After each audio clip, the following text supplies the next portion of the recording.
5%। बांग्लादेश के साथ सबसे कम सीमा साझा करने वाला राज्य कौन सा है? तो इसमें हो जाएगा आंसर असम।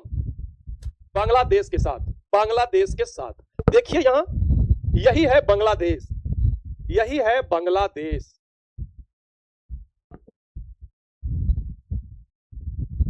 ये कितना सीमा बनाता है भारत से? लगभग 4096 kilometre, 4096 kilometre, 4096 kilometre.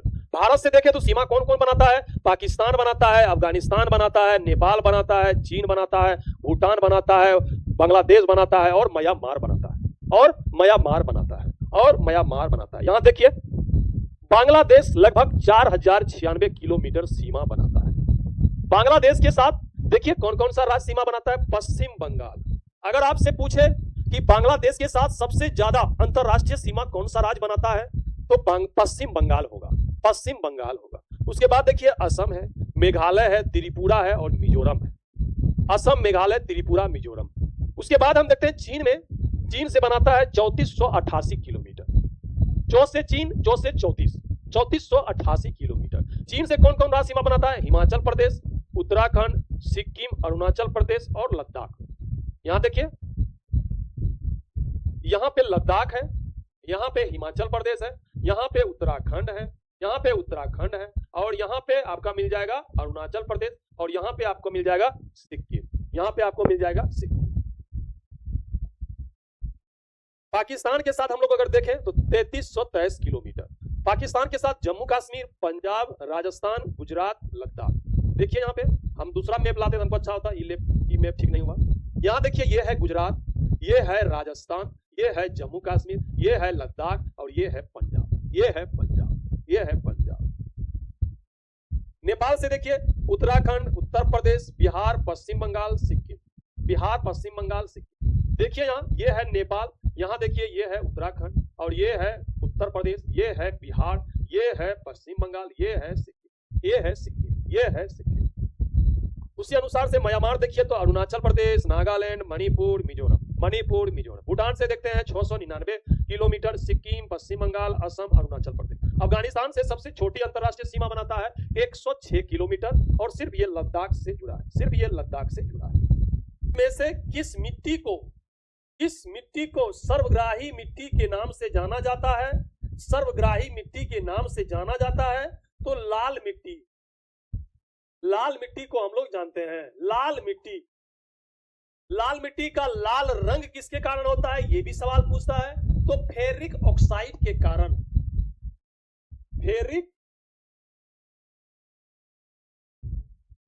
Ferric oxide के कारण, फेरिक ऑक्साइड के कारण Fe2O3, Fe2O3 इसका सूत्र होता है। फेरिक ऑक्साइड के कारण लाल मिट्टी का निर्माण कैसे होता है? तो ग्रेनाइट तथा नीस के रूपांतरण के फलस्वरूप इसका निर्माण होता है। ग्रेनाइट और नीस के रूपांतरण से इसका निर्माण होता है। अगर उर्वरता में देखें तो उर्वरता ज्यादा इसमें कोई खास बात नहीं है, उर्वरता बहुत अच्छा नहीं होता है, उर्वरता की कमी होता है इसमें। उसके बाद देखें तो यह मिट्टी खनन में अच्छा कार्य आता है। ईटा बनाइए, खनन के लिए अच्छा कार्य होता है इसमें लाल मिट्टी। उसके बाद हम लोग देखें तो लाल मिट्टी जल योजित होने के बाद जो है ना ये पीला हो जाता है। क्या होता है? आपसे सवाल पूछेगा कि लाल मिट्टी जल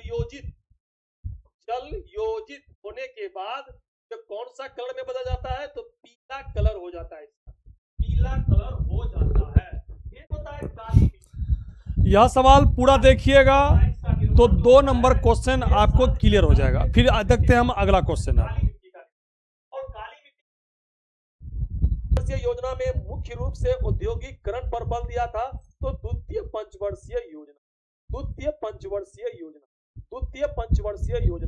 देखिए प्रथम पंचवर्षीय योजना में हम लोग कृषि को दिए थे मान्यता, लक्ष्य कृषि पे रखे गए थे, मान्यता दिए थे।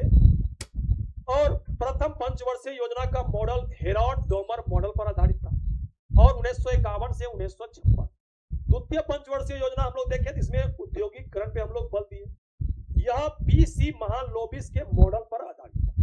द्वितीय पंचवर्षीय योजना में 3 स्टील प्लांट का स्थापना हुआ। 3 स्टील प्लांट का स्थापना हुआ, जैसे भिलाई। भिलाई कहाँ है? छत्तीसगढ़ में।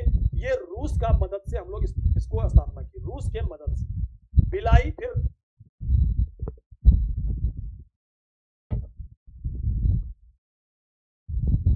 राउरकेला। राउरकेला कहां पड़ता है? उड़ीसा में। राउरकेला जर्मनी के सहयोग से स्थापना की है। राउरकेला एक होता है दुर्गापुर। दुर्गापुर कहां होता है? पश्चिम बंगाल में। ये हम लोग ब्रिटेन के सहयोग से स्थापित किए। जबकि तीसरी पंचवर्षीय योजना में हम लोग बोकारो स्टील प्लांट का स्थापना किए झारखंड में, रूस के सहयोग से। रूस के सहयोग से। अभी जो हम लोग देखें,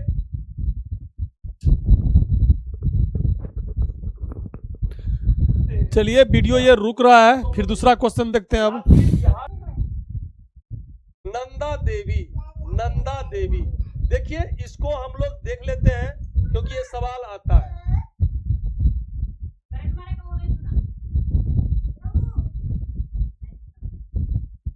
एक होता है सिंधु नदी, एक होता है सिंधु सतलज,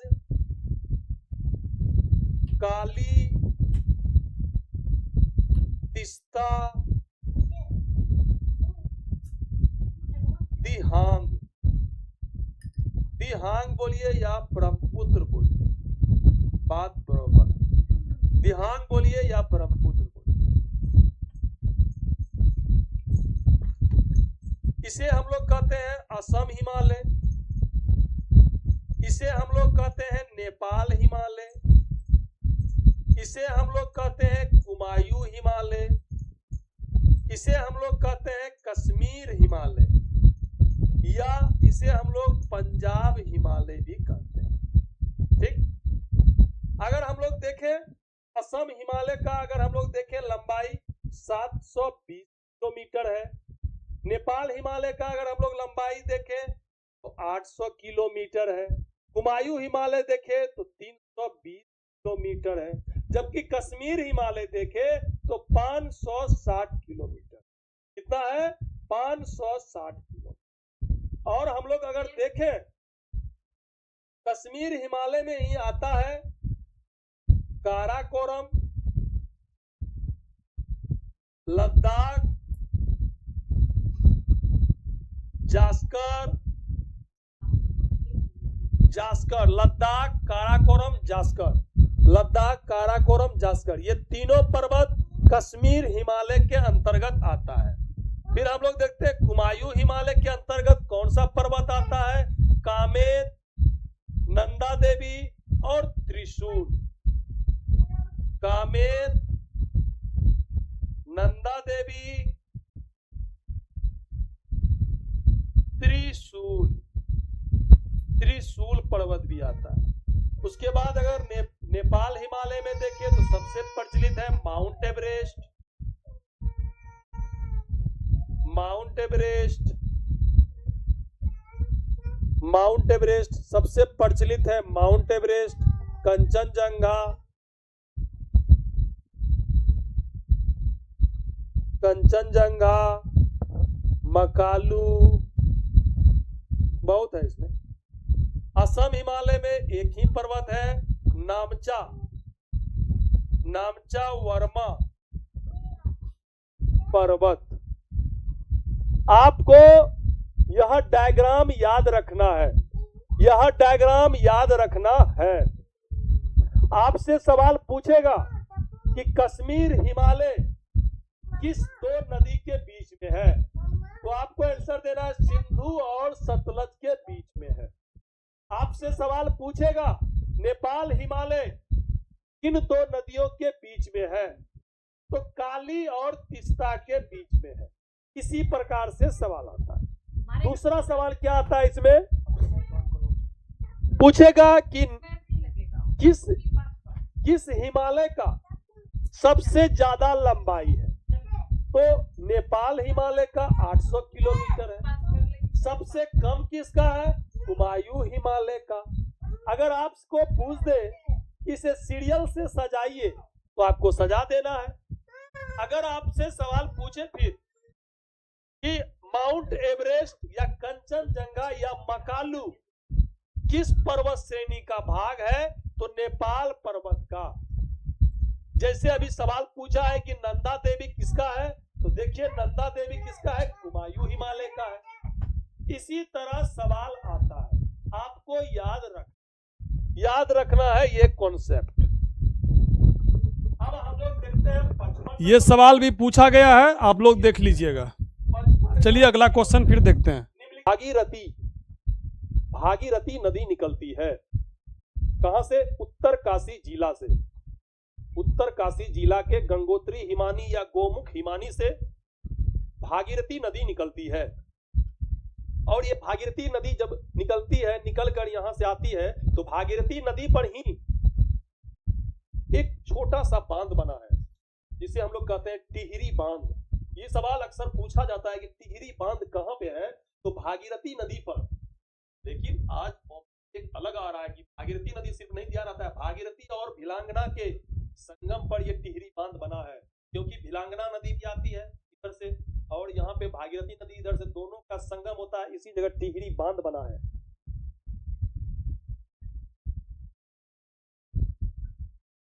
टिहरी बांध बना है।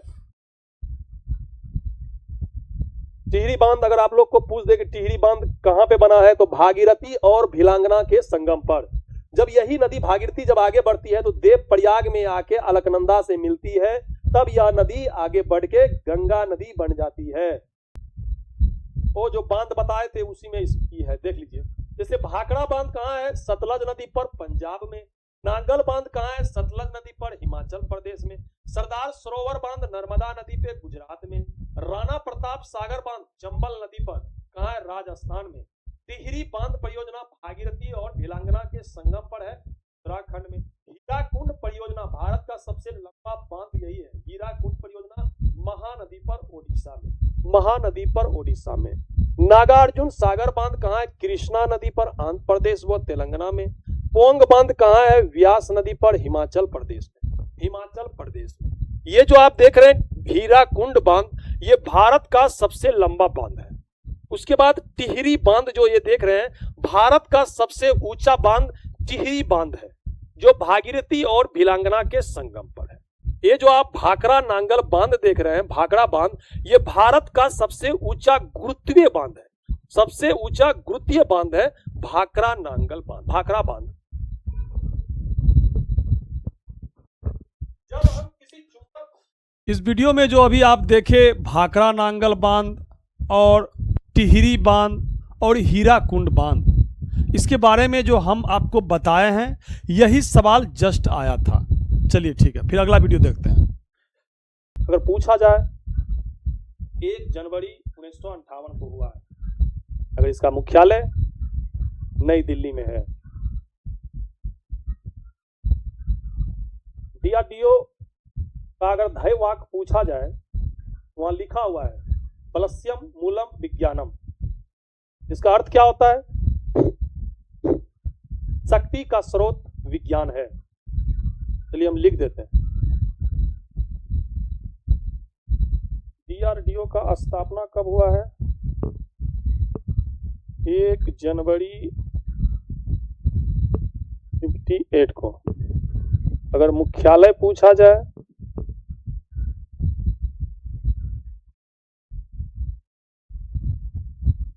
नई दिल्ली। किस मंत्रालय के अधीन आता है, तो यह भारत सरकार के रक्षा मंत्रालय के अधीन आता है, अधीन कार्य करता है।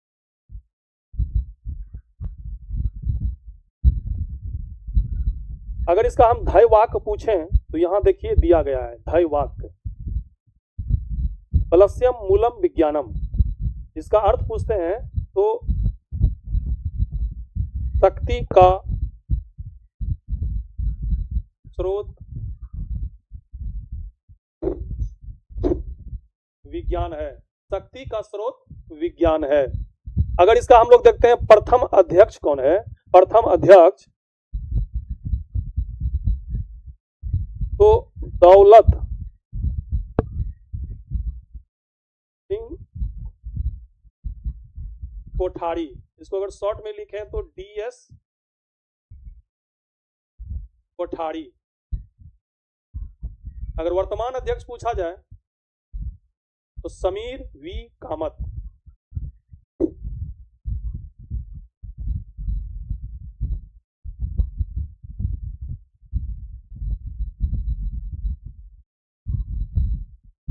समीर वी कामत। आपको सिर्फ याद रखना है डीआरडीओ दिवस कब मनाया जाता है, तो 1 जनवरी को। ये जो हम बताए हैं ये एक फैक्ट है। अगर सवाल डीआरडीओ के बारे में पूछ दे तो आपसे छूटे नहीं।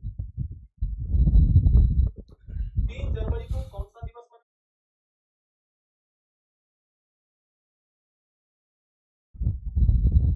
बिहार पुलिस हवलदार में यही सवाल पूछा गया था कि डीआरडीओ यानी Defence Research and Development Organisation जो होता है किस मंत्रालय के अधीन आता है, तो रक्षा मंत्रालय के अधीन आता है। ये टॉपिक हम जो दिवस पढ़ाए हैं उसी में बताए हैं। जो हम दिवस पढ़ाए हैं, अगर आप दिवस देखते हैं तो आपसे दिवस का एक भी सवाल नहीं छूटेगा। फिर देखते हैं आगे। पोषण स्तर निर्मित होता है खाद्य श्रृंखला का, तो उत्पादक द्वारा खाद्य श्रृंखला का प्रथम पोषण स्तर उत्पादक द्वारा निर्मित होता है। जैसे घास उत्पादक हुआ, घास को हम टिड्डा खा लिया, प्राथमिक उपभोक्ता, फिर मेढक, फिर बाज। प्रथम पोषीय स्तर उत्पादक को कहते हैं, द्वितीय पोषीय स्तर प्राथमिक उत्पादक को, तृतीय पोषीय स्तर द्वितीय उपभोक्ता को, फिर चतुर्थ पोषीय स्तर तृतीय उपभोक्ता को कहते हैं। अब देखिए, किसी पारितंत्र में सभी जीव अपने भोज्य ऊर्जा के लिए आपस में जुड़े होते हैं। जो उत्पादक से शुरू होकर, जैसे उत्पादक यहां देखिए ग्रास, हम लोग क्या खाते हैं? पेड़ पौधा। अगर खाते हैं पेड़ पौधा तो पेड़ पौधा क्या हुआ? उत्पादक। उत्पादक से शुरू होकर उपभोक्ता जैसे शाकाहारी मांसाहारी तक जाता है। उत्पादक से शुरू होकर उपभोक्ता तक जाता है। एक फूड चेन में 4 या 5 से अधिक पोषी स्तर नहीं हो सकता है, क्योंकि एक पोषी स्तर से दूसरे पोषी स्तर में ऊर्जा का प्रभाव केवल 10% होता है। और यह नियम किसने दिया था? तो लिंडमान ने नियम दिया था। किसने? लिंडमान ने 10% का नियम। जैसे देखिए यहाँ पे ये ग्रास है, इसे हम लोग प्रोड्यूसर यानी उत्पादक कहते हैं। ग्रास को खाया टिड्डा, ये हुआ प्राथमिक उपभोक्ता। टिड्डा को खा लिया मेढक, ये द्वितीय उपभोक्ता हुआ। मेढक को खा लिया सांप, ये तृतीय उपभोक्ता हुआ। और सांप को खा लिया बाज। सांप को क्या खा लिया? बाज। ये हो गया सर्वोच्च मांसाहारी। इसके बाद नहीं, इसके बाद कुछ नहीं, इसको कोई नहीं खाएगा। ये अब मरेगा, मान के चलिए ये मर गया, तो जो मर गया जमीन में आएगा, इसको क्या करेगा? अपघटक डीकंपोजर के द्वारा इसे क्या करेगा? सड़ा गला के जमीन में मिला देगा। सड़ा गला के क्या करेगा? जमीन में मिला देगा। आप लोग को याद रखना है, जैसे घास भूसा वृक्ष ये सब क्या है? उत्पादक है। उसके बाद उत्पादक में अगर हम मान के चलते हैं कि 1000 केजी या कैलोरी, 1000 कैलोरी ये सन से इसको ऊर्जा प्राप्त हुआ। ठीक, सन से ऊर्जा प्राप्त हुआ कितना? 1000 कैलोरी। इसका 1000 कैलोरी का 10% टिड्डा लेगा। कितना लेगा? 10% लेगा, ज्यादा नहीं लेगा। 10% लेगा तो 100 कैलोरी टिड्डा ले लेगा। अब इसका 10% इसको जो खाएगा मेढक, इसका 10% मेढक को एनर्जी मिलेगा। तो कितना हो गया? 10 ग्राम इसको मिल गया। अब मेढक को जो सांप खाएगा, इसका 10% इसको 1 कैलोरी प्राप्त हुआ। इसका 10% इसको 0.1 कैलोरी प्राप्त होगा। इसका 10% इसको 0.01 होगा। इसी तरह होते जाता है, 10% प्राप्त होते जाता है ऊर्जा। और यह नियम लिंडमान ने दिया था। किसने दिया था? लिंडमान ने यह नियम दिया था। जैसे खाद्य जाल और खाद्य श्रृंखला में अंतर। खाद्य जाल जैसे फूड चेन, अभी हम बताए ये सन है, ये उत्पादक हो गया। जैसे घास उत्पादक हो गया, इसको हम लोग टिड्डा खाए। टिड्डा जो हो गया प्रथम स्तर के उपभोक्ता हो गया टिड्डा। फिर टिड्डा को मेढक खा लिया, द्वितीय स्तर के उपभोक्ता। मेढक को सांप खा लिया, तृतीय स्तर के उपभोक्ता। सांप को बाज खा लिया, सर्वोच्च मांसाहारी हो गया। अब इसको क्या खाएगा? ये मरेगा ना, तो इसको अपघटक जैसे जीवाणु कवक के द्वारा गला मला के खत्म कर देगा, जमीन में मिला देगा। एक होता है जाल, खाद्य जाल, फूड वेब। इसमें क्या होता है? ये वनस्पति है, यानी घास है, पौधा है। इसको खरगोश खा लिया। अब खरगोश को डायरेक्ट बाज खा लिया, फिर घास को चूहा खाया, चूहा को डायरेक्ट बाज खा लिया। इसमें जाल की तरह है, जैसे घास को मान के चलिए चिड़िया खाया, चिड़िया को डायरेक्ट बाज खा लिया। घास को टिड्डा खाया, टिड्डा को क्या कीट खाया, टिड्डा को कीट खाया, कीट फिर किसको खाया, मेढक को खाया, फिर मेढक सांप को खाया, सांप को फिर बाज खाया। ये जाल के तरह होता है, लेकिन उसमें सीक्वेंस बना हुआ है, इसमें कोई सीक्वेंस नहीं होता है जाल में। जैसे ऊर्जा और बायोमास का पिरामिड, बायोमास ये पिरामिड हम नीचे देखेंगे, लेकिन पहले देखिए ऊर्जा के तरफ से हम लोग देखते हैं। जैसे देखिए यहाँ ट्री गाछ है, पेड़ घास भूसा गाछ वृक्ष पेड़, ये है क्या, उपभोक्ता है। ये घास को खा लिया टिड्डा, घास को टिड्डा खा लिया या चींटी खा लिया, यही बटरफ्लाई खा लिया, जो घास को टिड्डा खाया, टिड्डा को मेढक खाया, मेढक को सांप खाया, सांप को फिर बाज खाया। उसी तरह है इसमें क्या होगा, देखिए यहाँ 100% है, इसका 10%, 1%, 0.1%, 0.11%, 0.01% इसको प्राप्त होता है ऊर्जा। ऊर्जा घटते जाता है, ऊर्जा क्या होता है, घटते जाता है, ऊर्जा घटते जाता है। अब यहाँ देखिए, अगर हम अथी में देखते हैं, पानी में देखते हैं, तो पानी में भी क्या होता है, सबसे पहले देखिए पानी में पादप प्लवन, जिसे हम लोग कहते हैं फाइटोप्लैंक्टन या शैवाल या जलीय पादप।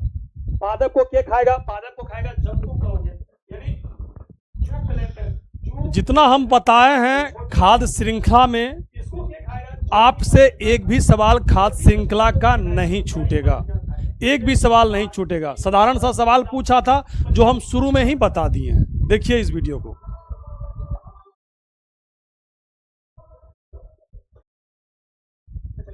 जैसे मछली को मानव भी खा सकता है, मानव भी खा सकता है। तो ये उत्पादक हो गया, ये प्राथमिक उपभोक्ता, द्वितीय उपभोक्ता, तृतीय उपभोक्ता, उसी तरह सब होता है। अब देखते हैं पिरामिड। सवाल पिरामिड से भी आता है, इकोलॉजिकल पिरामिड। जैसे हम लोग बायोमास यानी जैव भार का पिरामिड देखेंगे, यानी वजन के आधार पे। तो इसमें क्या होता है, सीधा चलिए अब अगला क्वेश्चन देखते हैं, ठीक ना, लेट हो जाएगा। संख्या पिरामिड देखेंगे। कीटों द्वारा परागण क्या कहलाता है, कीटों द्वारा परागण क्या कहलाता है, तो कीटों का अध्ययन क्या कहलाता है, एंटोमोलॉजी। तो वही आंसर हो जाएगा, एंटोमोलॉजी, कीटों द्वारा परागण। यहाँ देखिए कीटों द्वारा परागण, कीट परागण कैसे होता है, मान के चलिए ये फूल है, यहाँ देखिए मधुमक्खी बैठ गया, यह मधुमक्खी उड़ के, यह मधुमक्खी यहाँ बैठा, यह मधुमक्खी उड़ के यहाँ बैठ जाएगा, तो परागण हो जाएगा, परागण हो जाएगा। पंखा बंद कर दो, लाइन भाग गया, परागण हो जाएगा। उसके बाद यहाँ देखिए, पहले इसको हम लोग समझ लेते हैं। ये एक पुष्प है, गुलाब का पुष्प है। हम लोग जो गुलाब पकड़ते हैं उसे हम लोग क्या कहते हैं, पेसियोल। क्या कहते हैं, पेसियोल वृंत। जो हम डंटी को पकड़ते हैं इसे कहते हैं वृंत या पेसियोल। क्या कहते हैं, पेसियोल, पेसियोल। ये जो पुष्पासन, जिस पर ये फूल बैठा हुआ है, इसे हम लोग कहते हैं पुष्पासन। पुष्पासन, पुष्प का आसन, पुष्प का आसन यानी पुष्प बैठा हुआ है, पुष्पासन यानी थैलमस। और ये जो हरा भाग है इसे हम लोग कहते हैं बाह्य दल पुंज, कैलेक्स या सेपल यानी इकाई को। सभी को मिला देंगे जिसे हम लोग कहते हैं कैलिक्स, यानी इकाई भाग एक पार्ट को लेंगे जिसे हम कहते हैं सेपल। और ये जो रंगीन भाग दिख रहा है इसे हम लोग कहते हैं दलपुंज। क्या कहते हैं, कोलेरा, दलपुंज या पेटल इकाई को कोलेरा। इसे कहते हैं वृंत। पेसियोल जो बैठा है पुष्पासन, इसे कहते हैं बाह्य दलपुंज, इसे कहते हैं दलपुंज। ये दलपुंज क्या करता है, ये दलपुंज करता है क्या, भंवरों को अपनी ओर आकर्षित करता है दलपुंज, क्योंकि ये कलरफुल होता है, ये भंवरे को अपनी ओर आकर्षित करता है। जबकि बाह्य दलपुंज क्या होता है, ग्रीन, हरा होता है। ये क्या करता है, बाह्य दलपुंज एक शुरू अवस्था में, कली अवस्था में होता है बाह्य दलपुंज, बाह्य दलपुंज। और पुष्पासन पर फूल बैठा हुआ रहता है, और पेसियोल फूल को पकड़ता है, डंटी, ये डंटी को पेसियोल कहते हैं, पुष्पासन। फिर देखते हैं हम लोग परागण कैसे होता है। मान के चलिए ये पुष्प है, ये क्या हो गया, पुष्पासन, पुष्पासन। ये हो गया पेसियोल, पेसियोल पुष्पासन, इस पर फूल बैठा हुआ है। ये है मादा जन, मादा जनन है। इसको हम ऊपर वाले भाग को कहते हैं स्टिग्मा। हिंदी नाम याद मत रखिएगा, वर्तिकाग्र, वर्तिका, ये सब मत नहीं, सीधा इंग्लिश नाम याद रखिए।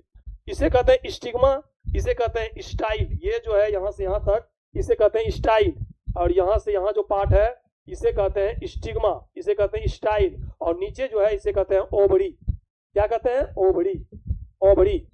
ये मादा जनन अंग है।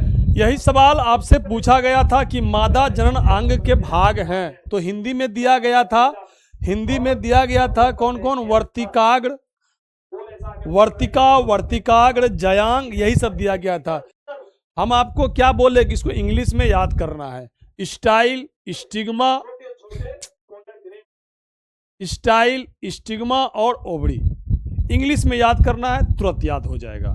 और ये सवाल हम बता चुके हैं। फिर अगला सवाल देखते हैं। अब देखिए, एक है स्वपरागन, एक है परपरागन।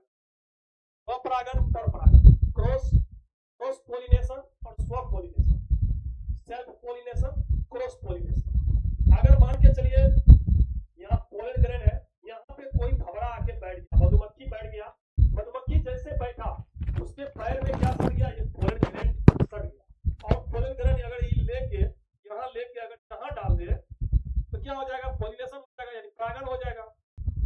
इसका तत्कालिक कारण क्या था? 1857 विद्रोह जो हुआ, इसमें केंद्रीय सत्ता किसके हाथ में था? इस विद्रोह की शुरुआत किसने किया और कब हुआ? इन सभी के बारे में आज हम लोग जानेंगे, जिससे कि किसी भी एग्जाम में अगर यहां से प्रश्न बनता है तो आपसे नहीं छूटे। चलिए शुरू करते हैं। 1857 का विद्रोह, सामान्य जानकारी अगर हम लोग देखें तो 1857 विद्रोह के दौरान भारत की केंद्रीय सत्ता मुगल वंश के हाथ में था। अर्थात दिल्ली में शासन किसका था? तो मुगल वंश का था। उस समय मुगलों का राज था। इस समय मुगल बादशाह बहादुर शाह जफर, या इसे हम लोग कहते हैं बहादुर शाह द्वितीय, बहादुर शाह द्वितीय भी कह सकते हैं या बहादुर शाह जफर भी कह सकते हैं। इस समय मुगल बादशाह बहादुर शाह जफर थे, बहादुर शाह जफर। जबकि भारत के गवर्नर जनरल लॉर्ड कैनिंग थे, लॉर्ड कैनिंग। और इस समय ब्रिटिश सेना के मुख्य सेनापति कौन थे? अगर शुरुआत में पूछा जाए तो ब्रिटिश मुख्य सेनापति George Ennison, George Ennison, George Ennison शुरुआत में थे। उसके बाद कौन आया? कैंपबेल। उसके बाद आ गया कैंपबेल, कैंपबेल। 1857 विद्रोह के दौरान ब्रिटेन के प्रधानमंत्री कौन थे? तो लॉर्ड। यही वीडियो को आप पूरा देखिएगा, यानी कि इस क्वेश्चन का वीडियो को, तो आपको 2 क्वेश्चन इससे बन जाएगा बिहार पुलिस हवलदार क्लर्क में। 2 क्वेश्चन, जैसे देखिए, सवाल पूछेगा, ये भी हम बताए हैं, देख लीजिए, सब चीज इसके बारे में बताए हैं।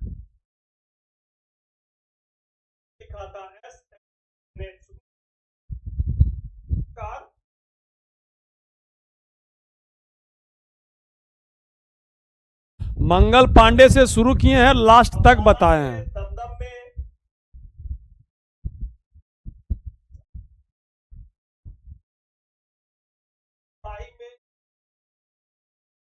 10 मई को यह कांड हुआ। एक है रानी अवंतीबाई। आपसे यही सवाल पूछा गया था कि नाना साहेब कहाँ से थे, चाहे झांसी की रानी कहाँ से थे, कि मंगल पांडे कहाँ से थे, तात्या टोपे कहाँ से थे, या बहादुर शाह जफर कहाँ थे, यही पूछा गया। लिकायत अली कहाँ से थे, इन सभी के बारे में हम इस वीडियो में बताए हैं। आप इस वीडियो को देख लीजिएगा, आपका कॉन्सेप्ट क्लियर हो जाएगा। चलिए फिर अगला वीडियो देखते हैं। उसके बाद रानी लक्ष्मीबाई कहाँ से थे, झांसी से। तात्या टोपे भी कानपुर से ही थे। और ये तात्या टोपे साहेब के सैन्य अधिकारी थे। कुंवर सिंह बिहार के जगदीशपुर से थे। बिहार के जगदीशपुर सबसे ज्यादा उम्र 80 साल की उम्र में ये अंग्रेजों को धूल चटा दिया था। वक्त खां, लियाकत अली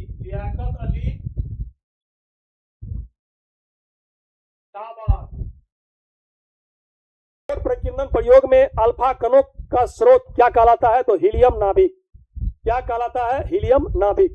क्या कहलाता है, हीलियम नाभिक। रदरफोर्ड, परमाणु मॉडल ऑफ रदरफोर्ड, सर्वप्रथम जे थॉमसन ने परमाणु मॉडल दिया था। किसने, जे थॉमसन ने परमाणु मॉडल दिया था।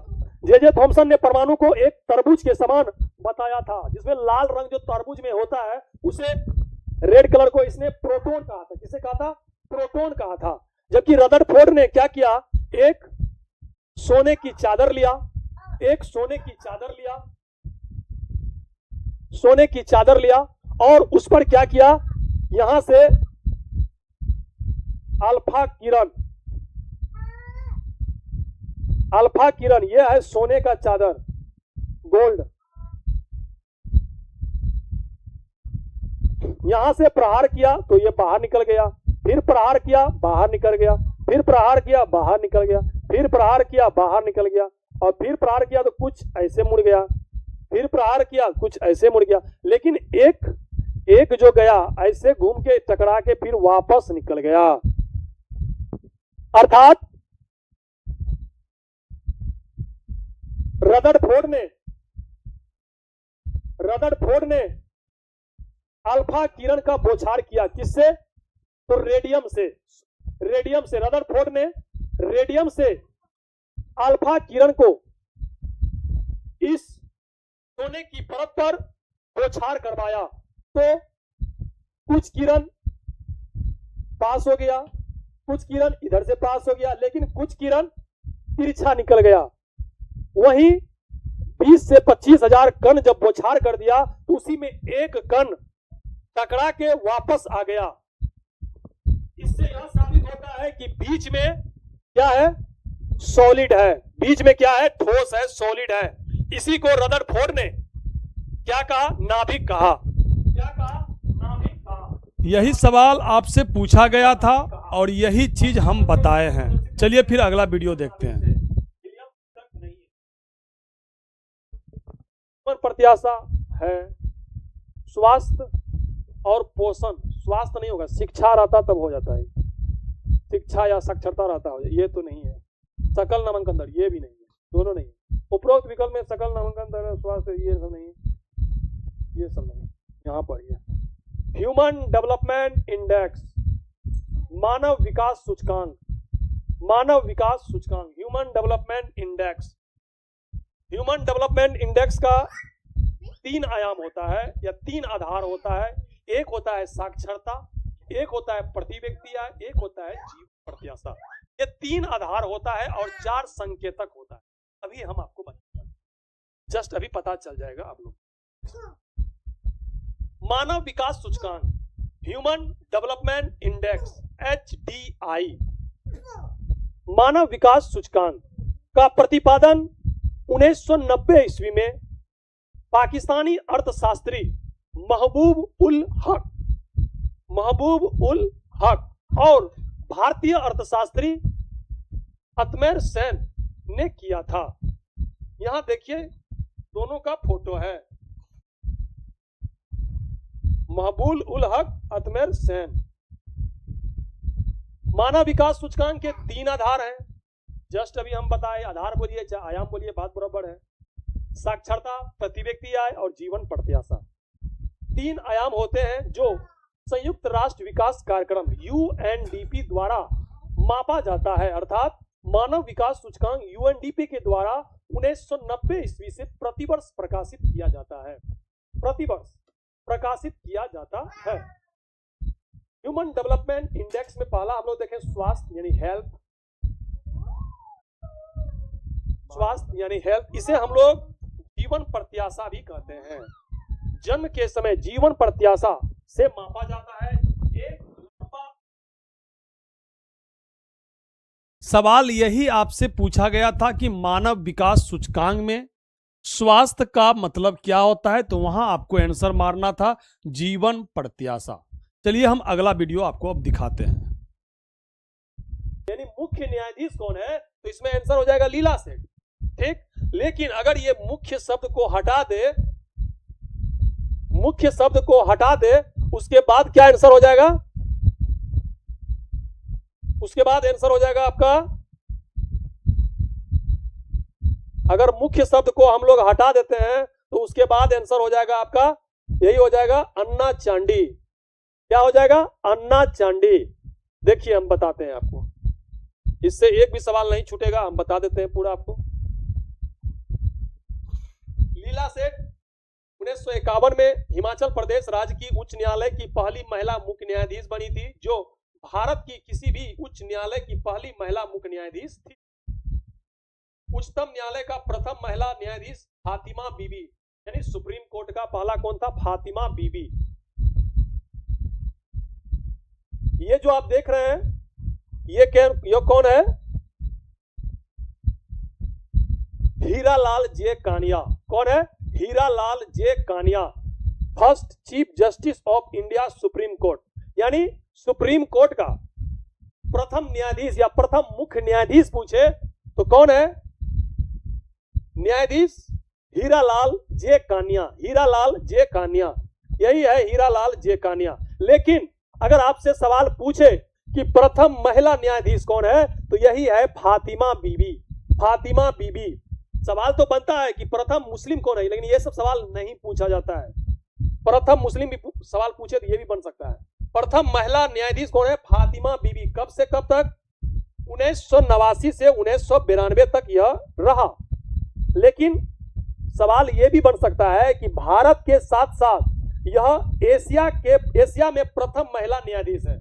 यह सिर्फ भारत का नहीं, पूरे एशिया में प्रथम महिला न्यायाधीश है सुप्रीम कोर्ट का बनने वाला। प्रथम महिला न्यायाधीश, मुख्य न्यायाधीश नहीं, न्यायाधीश। न्यायाधीश, मुख्य न्यायाधीश नहीं, न्यायाधीश होगा सिर्फ।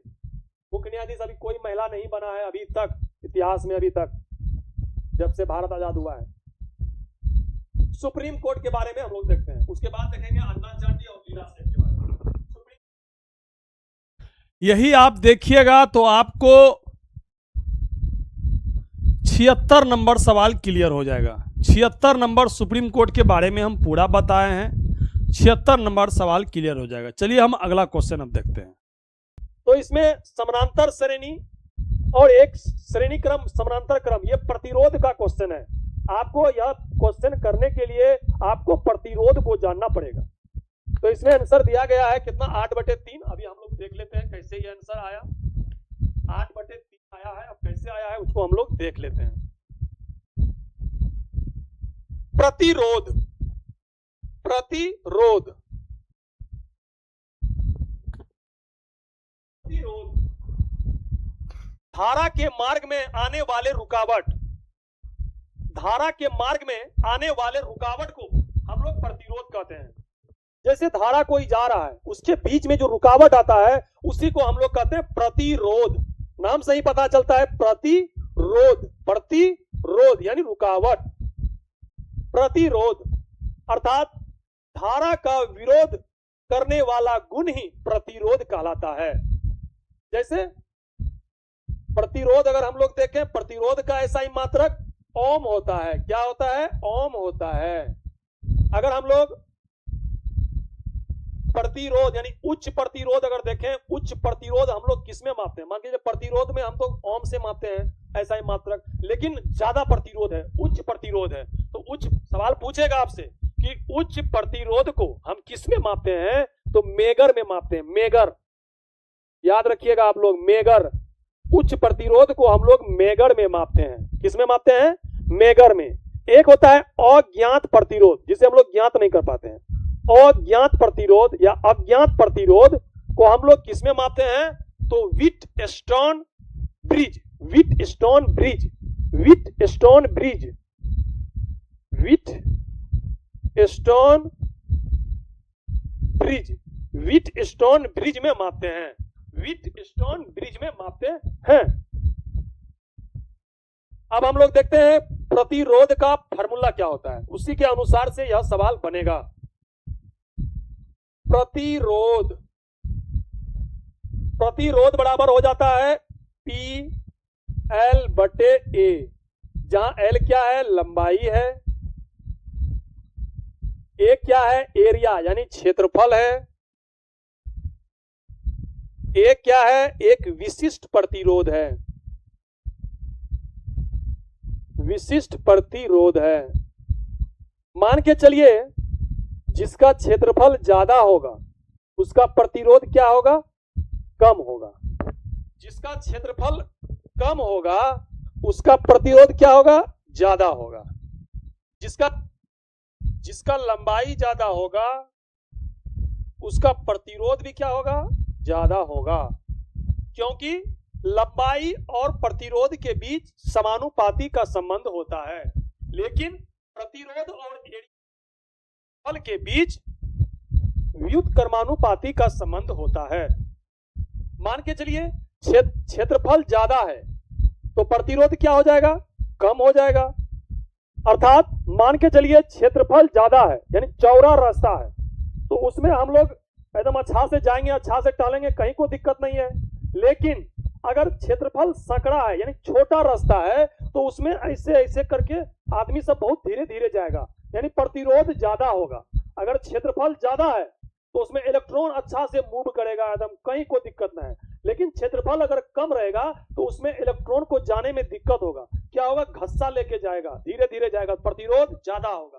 तो वही बात है कि क्षेत्रफल अगर कम है, अगर आप लोग यह सवाल देखिएगा तो प्रतिरोध का जो सवाल आया है आपसे बन जाएगा। चलिए फिर अगला क्वेश्चन देखते हैं। लेकिन में से कौन सी धातु सबसे अधिक अभिक्रियाशील है? सबसे अधिक अभिक्रियाशील है तो पोटेशियम। सबसे अधिक अभिक्रियाशील है कौन सा धातु, तो पोटेशियम। Potassium, potassium. देखते हैं इसको, हम पहले इसको दोनों को देख लेते हैं। सांप्रदायिक निर्वाचन की प्रणाली हम आपको बता दिए हैं 2 से 3 बार। सांप्रदायिक निर्वाचन की मार्ले थे इस समय वाइस, तो संपर्क को पहली सम्मेलन है जो उसकी उच्च अभिक्रियाशीलता की विशेषता है। अभी जो हम आप यहां देखिए पोटेशियम, वही जो अभी था क्वेश्चन, पोटेशियम सबसे अधिक अभिक्रियाशील धातु है। पोटेशियम, पोटेशियम आवर्त सारणी के समूह 1 से संबंधित है, जिसे क्षार धातुओं। इस क्वेश्चन को आप देखिएगा तो आपको 18 नंबर क्वेश्चन क्लियर हो जाएगा। चलिए आगे फिर देखते हैं। इस क्वेश्चन में पारा के बारे में दिया है, गोल्ड के बारे में दिया है, ग्रेफाइट के बारे में दिया है। तो इसमें पोटेशियम के बारे में हम बताए हैं और ग्रेफाइट के बारे में भी अगला क्वेश्चन में हम बता दिए थे। और गोल्ड और पारा, जो लिक्विड अवस्था में पारा पाया जाता है, ये भी हम आपको बताए हैं, ये भी हम आपको बताए हैं। चलिए अगला क्वेश्चन देखते हैं। सरफरोशी की तमन्ना अब हमारे दिल में है, देखना है जोर कितना बाजवे का दिल में है। किसने दिया था यह नारा, तो यह नारा दिया था राम प्रसाद बिस्मिल ने। किसने दिया था, राम प्रसाद बिस्मिल ने। इससे आपको 36 नंबर क्वेश्चन क्लियर हो जाएगा। फिर आगे हम बताए हैं सर।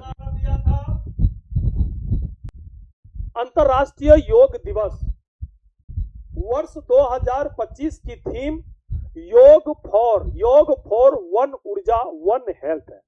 2025 की थीम क्या है, योग फॉर वन अर्थ, योग for one earth one health है। भारत के प्रधानमंत्री मोदी ने यही सवाल आपसे पूछा गया था कि अंतर्राष्ट्रीय योग दिवस का इस बार थीम क्या है 2025 का, तो हमने आपको बता दिया है। चलिए फिर अगला क्वेश्चन देखते हैं। विश्व ओजोन दिवस, विश्व ओजोन दिवस, ठीक है, विश्व ओजोन दिवस 16 सितंबर को मनाया जाता है। क्यों मनाया जाता है? क्योंकि 16 सितंबर 1987 को मॉन्ट्रियल प्रोटोकॉल हुआ था। कहां पे? कनाडा में। मॉन्ट्रियल प्रोटोकॉल जो 1989 को लागू हुआ। ओजोन परत का क्षरण कौन सा गैस करता है? जैसे CFC, हेलोन, कार्बन टेट्राक्लोराइड, हाइक्लोरोफॉर्म इत्यादि। 16 सितंबर 1987 को कहां पे? मॉन्ट्रियल प्रोटोकॉल कहां हुआ था? कनाडा में।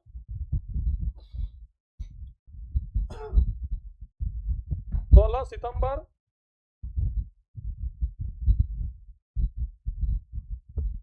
1987 को क्या हुआ था? अगर आप यह अगर देख लीजिएगा क्लास, यानी ये वीडियो थोड़ा सा देख लीजिएगा, 16 सितंबर के बारे में जो विश्व ओजोन दिवस है इसके बारे में हम पूरा डिटेल्स बताए हैं, जो कि आपका सवाल पूछा गया था, 40 नंबर सवाल पूछा गया था। 40 नंबर में इससे क्लियर हो जाएगा। चलिए फिर अगला वीडियो देखते हैं। 2 से 10, 2 से दल बदल, दल बदल। इसे 52वां संविधान संशोधन अधिनियम 1985 के तहत जोड़ा गया। और इस समय प्रधानमंत्री कौन थे? तो राजीव गांधी थे। कौन थे? राजीव गांधी थे। जैसे अभी जस्ट कुछ दिन पहले राघव चड्डा जो राज्यसभा सांसद है, अपने साथ 7 सांसद को लेकर आम आदमी पार्टी से बीजेपी में शामिल हो गया। तो दल बदल के आधार पर उसका सांसद ही जाना चाहिए, हटना चाहिए, लेकिन नहीं। इसमें एक बात और कहा गया है, इसी बात का फायदा उठाकर राघव चड्डा ने अकेले नहीं, अपने साथ 6 व्यक्ति को और ले गया कि उसकी सदस्यता ना जाए। क्या लिखा गया है? चलिए हम लोग देखते हैं। मान के चलिए, अगर कोई सदस्य, अगर कोई कैंडिडेट संसद में जीत गया है, अगर जैसे आम आदमी पार्टी,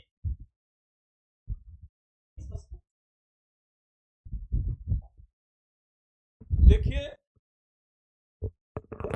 आपसे यही सवाल पूछा गया था कि 51वां संविधान संशोधन अधिनियम 2003 किससे जुड़ा है, तो दल बदल से जुड़ा हुआ है। आपको मिलान करने के लिए आया था। 52वां संविधान भी इसी से जुड़ा है और 51वां संविधान संशोधन 2003 भी इसी से जुड़ा है। चलिए आगे देखते हैं।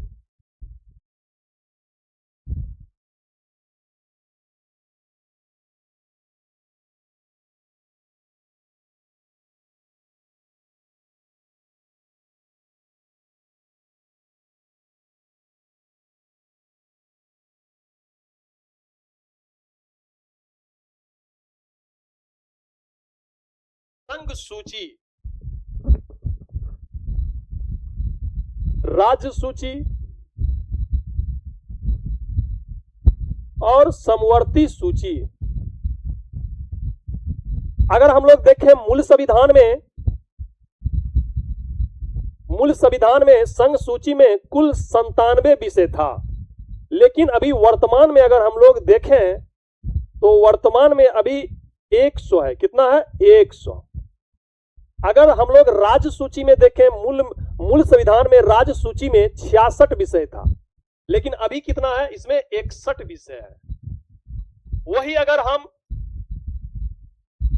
समवर्ती सूची में देखें, समवर्ती सूची में मूल संविधान में कुल 47 विषय था, लेकिन अभी कितना है? 52 विषय। यहां जो आप देख रहे हैं, 5 विषय घटा हुआ है, 5 विषय घटा हुआ है। यही 5 विषय उठकर यहां जुड़ गया है। 47, 5, 52। यही 5 विषय जुड़ यहीं से घटाकर यहां जोड़ दिया है। 42वां संविधान संशोधन 1976 के तहत 5 विषय को राज्य सूची से हटाकर समवर्ती सूची में डाल दिया। वो 5 विषय कौन सा है? वन्य जीव वन्य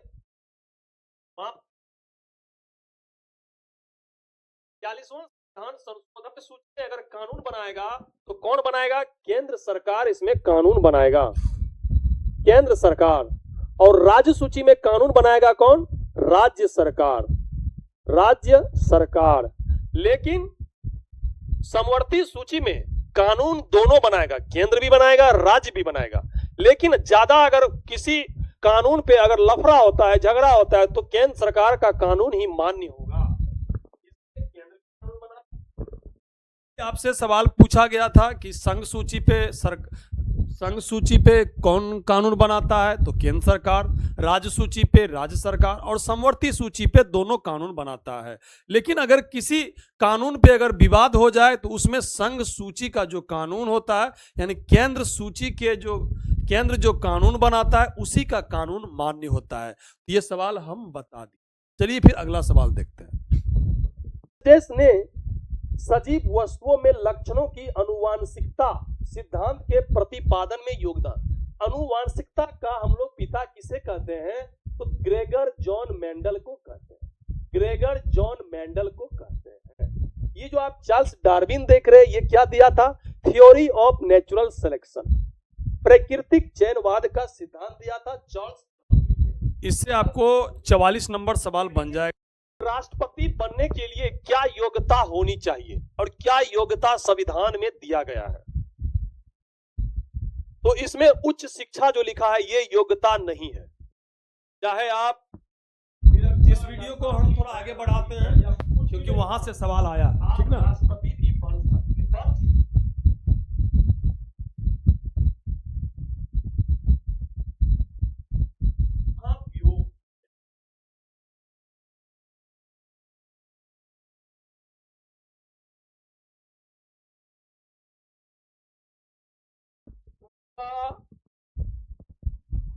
दियोदशम को से हो गया राष्ट्रपति का पद, को से हो गया कार्यपालिका का प्रधान, कार्यपालिका का प्रधान। नी से हो गया निर्वाचन, का से हो गया कोटा, का से हो गया कार्यकाल, दो से हो गया दोबारा। आप राष्ट्रपति जब तक मर नहीं जाते तब तक बन सकते हैं, इसमें उम्र की कोई सीमा नहीं है। यो से हो गया योग्यता, यही योग्यता वाला सवाल अभी है कि आपका क्या योग्यता होनी चाहिए। दो से है दशा कंडीशन, सौ से है शपथ, आपको शपथ कौन दिलाएगा। महाभियोग 61 में है महाभियोग, दीजिएगा यहाँ 54, 55, 56, 57, 58, 59, 60। सवाल नंबर 48। सवाल नंबर 48 में पूछा गया था अनुच्छेद 53 किससे संबंधित है और अनुच्छेद 61 किससे संबंधित है। तो पता चल गया आपको अनुच्छेद 53 किससे संबंधित है, अनुच्छेद 61 किससे संबंधित है। फिर इसी में दूसरा सवाल था कि अनुच्छेद 352, अनुच्छेद 356। चलिए उसको भी देख लेते हैं, हम बताएं। कितना बार आपातकाल लागू हो चुका है? तो 3 बार, अभी तक 3 बार, 1962 में, 1971 में और 1975 में, ये 3 बार लागू हुआ है। अनुच्छेद अगर 356 पूछे तो इसमें क्या है? राष्ट्रपति शासन, राष्ट्रपति शासन। अगर अनुच्छेद 360 पूछे तो इसमें क्या है? वित्तीय आपातकाल, वित्तीय आपातकाल। वित्तीय आपातकाल अभी एक बार भी लागू नहीं हुआ है। और 352 में है राष्ट्रीय आपातकाल। ये 3 बार लागू हो चुका है। और ये तो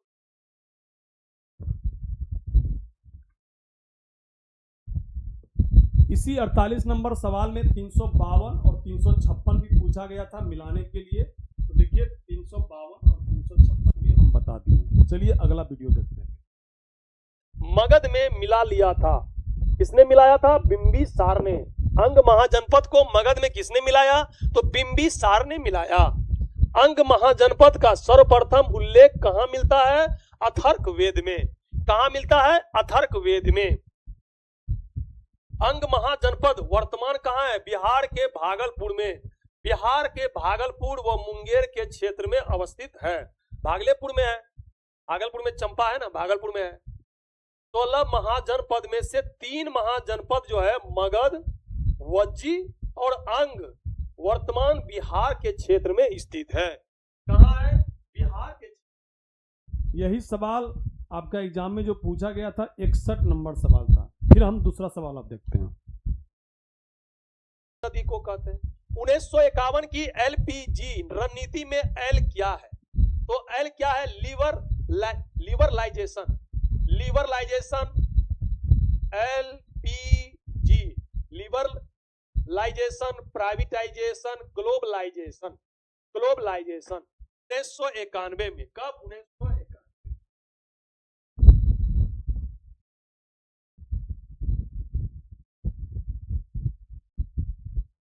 यह सवाल आप देखिएगा तो आपको 72 नंबर आंसर आपसे आ जाएगा। 72 नंबर आंसर आपसे आ जाएगा। अगला देखते हैं।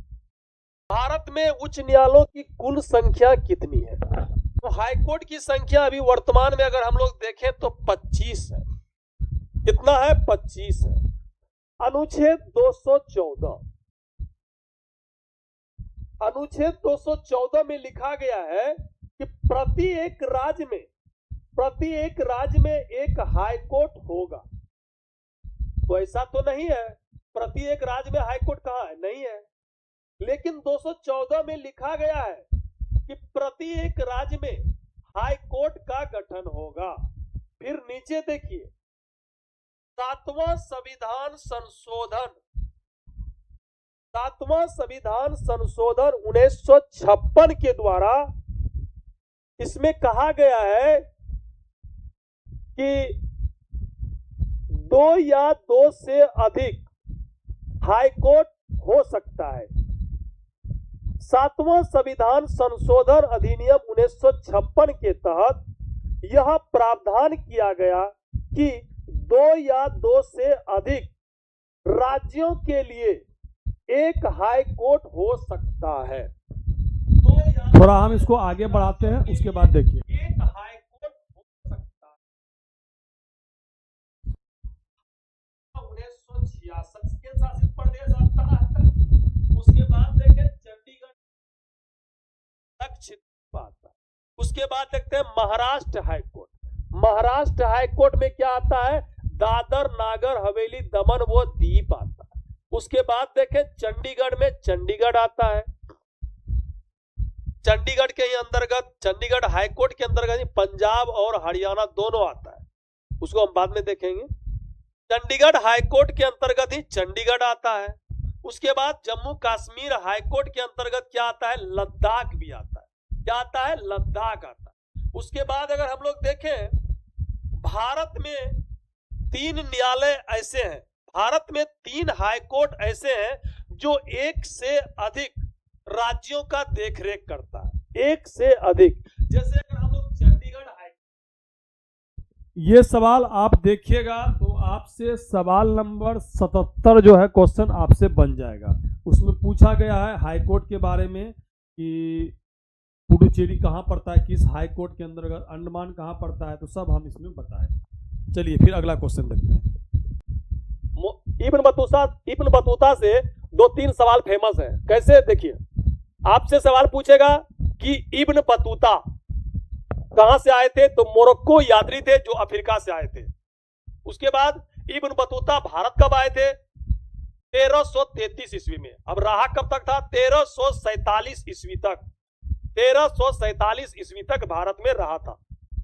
1333 में आया और 1347 तक रहा। अब आपसे सवाल पूछेगा किसके शासनकाल में आया था? तो मोहम्मद बिन तुगलक के शासनकाल में आया था। मोहम्मद बिन तुगलक ने इसे दिल्ली का काजी नियुक्त किया था। दिल्ली का काजी नियुक्त किया था। दिल्ली का काजी नियुक्त किया था। उसके बाद सवाल पूछेगा कि इसने कौन सा बुक लिखा था, तो रेहला, रेहला नाम करके बुक लिखा था, रेहला। किस भाषा में, तो अरबी भाषा में लिखा था। इतना याद रखिए, इब्न बतूता से सवाल छूटेगा नहीं। राकेश शर्मा के बाद अंतरिक्ष, यही सवाल आपसे पूछा गया था कि इब्न बतूता जो रेहला पुस्तक लिखा है दूसरे भारतीय कौन थे?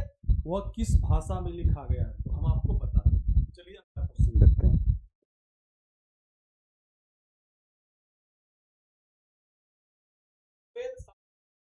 आपको पाकिस्तान की राजधानी थिम्पू, सही है। चीन की राजधानी, युआन दे दिया, नहीं, चीन की राजधानी होगा बीजिंग। चीन की राजधानी हो जाएगा बीजिंग।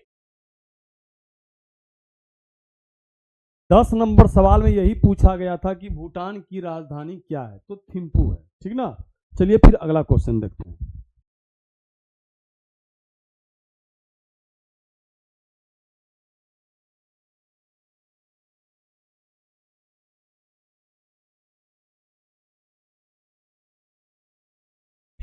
तो आयनिक यौगिक में, आयनिक यौगिक में सह संयोजक यौगिक में क्या होता है, विस्थापन नहीं होता है, दोनों आपस में हिस्सेदारी करता है। लेकिन कोई विस्थापन अभिक्रिया किनके बीच, आयनिक यौगिक में होता है। जैसे हम लोग देखते हैं AgNO3, AgNO3 plus NaCl, NaCl sodium chloride.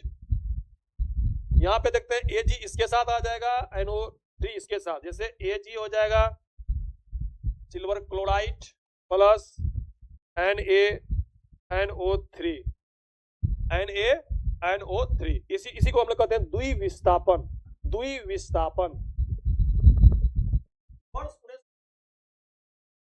इसी कॉन्सेप्ट से आपके थीम में एग्जाम में सवाल पूछा गया था कि विस्थापन क्या है, तो इसी कॉन्सेप्ट से आपसे सवाल वो बन जाएगा। सवाल नंबर कितना है, 94 नंबर सवाल आपका बन जाएगा। चलिए हम देखते हैं फिर अगला क्वेश्चन। ये वर्षा क्यों होता है, SO2 और NO2, ये वायुमंडल में होता है। कैसे होता है वायुमंडल में, मान के चलिए कार के धुआं से, फैक्ट्री के धुआं से क्या होता है, SO2 NO2 निकलता है, ये चले जाता है कहाँ, वायुमंडल। तो एक्वारेजिया जो आपके सवाल में पूछा 93 नंबर, एक्वारेजिया हम बता दिए हैं सवाल में। और एक्वारेजिया में सिर्फ आपसे पूछा गया था कि कितना पार्ट होता है, तो 3 होता है, और HNO3 कितना होता है, 1 होता है। हम अगला प्रश्न को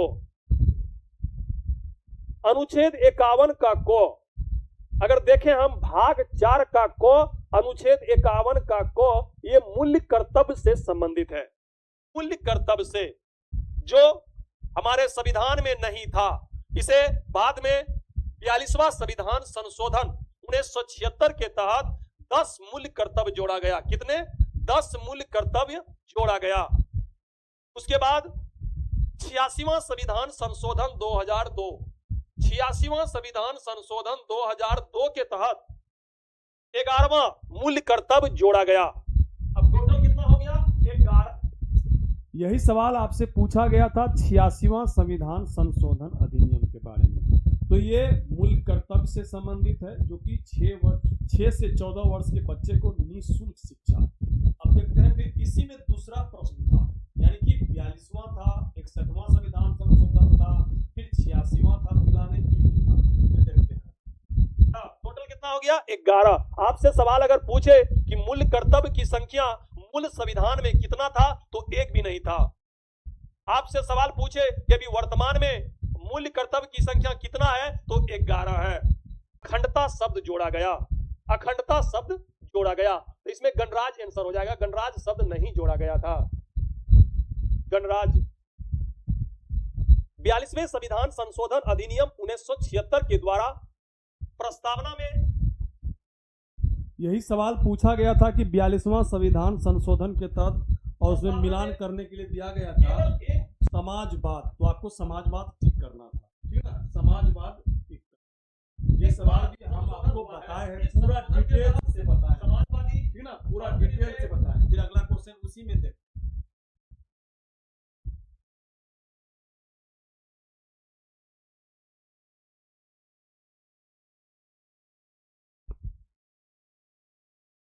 यही वीडियो में प्रश्न संख्या 4 से भी क्वेश्चन आया है, देखिए आप। निर्धारित उम्र 61वें संविधान संशोधन 1989 के द्वारा मतदान के लिए न्यूनतम उम्र 21 वर्ष से घटाकर 18 वर्ष कर दिया। 21 वर्ष से घटाकर 18 वर्ष कर दिया।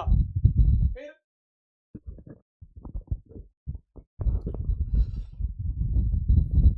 चलिए ठीक है, पूरा क्वेश्चन तो नहीं मिला क्योंकि खोजने में बहुत टाइम लगता है।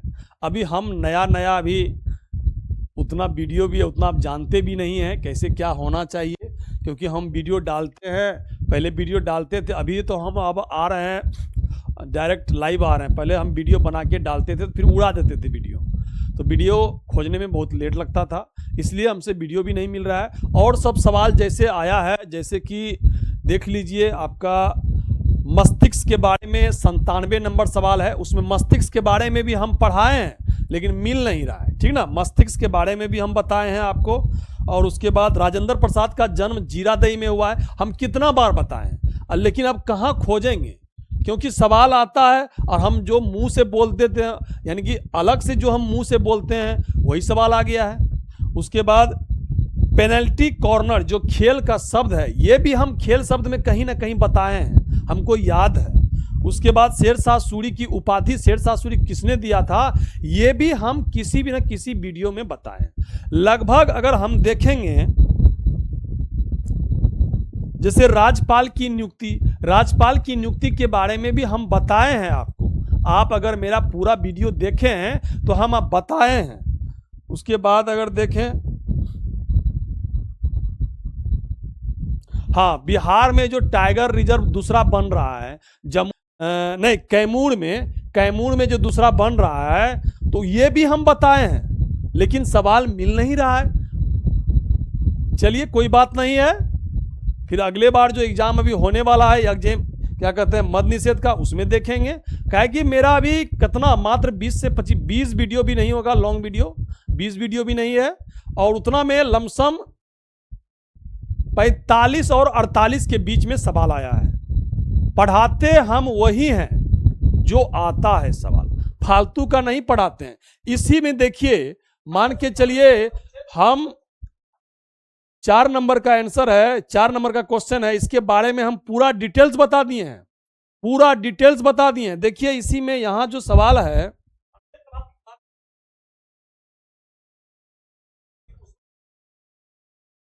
यहां जो 64वां संविधान संशोधन है, यह सवाल आपको कोई नहीं बताएगा, लेकिन ये बीपीएससी का क्वेश्चन बैंक से हम सवाल उठाए हैं। ये 64वां संविधान संशोधन अधिनियम जो था, ये क्यों लाया गया था? राजीव गांधी के द्वारा लाया गया था इसको, लेकिन क्या हुआ, ये पारित नहीं हो सका। और ये पंचायती राज से संबंधित है, ठीक ना, पंचायती राज से संबंधित है।